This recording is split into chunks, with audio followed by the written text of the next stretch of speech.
pamamahagi ng fuel subsidy para sa mga PUV driver na apektado ng sunod-sunod na pagtaas sa presyo ng produktong petrolyo. Ayon kay Transportation Secretary Jaime Bautista, napirmahan na ng iba't ibang government agencies ang kasunduan para sa fuel subsidy. Na-download na rin umano ang pondo sa LTFRB na nagkakahalaga ng 2.5 billion pesos. Samantala, tapos na rin umano ang proseso para sa service contracting program na nakalaan naman na tulong sa mga kooperatiba sa buong bansa.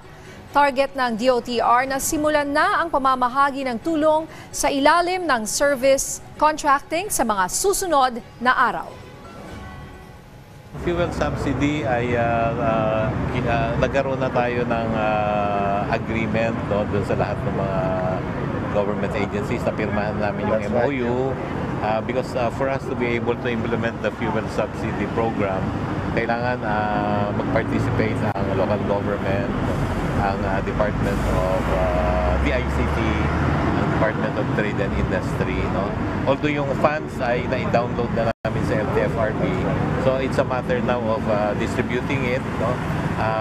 Kasi kasama din dyan ang Land Bank of the Philippines. No? Dahil ang distribution ay through the Land Bank of the Philippines. No? So, siguro in a few weeks, mag-start tayo distribution.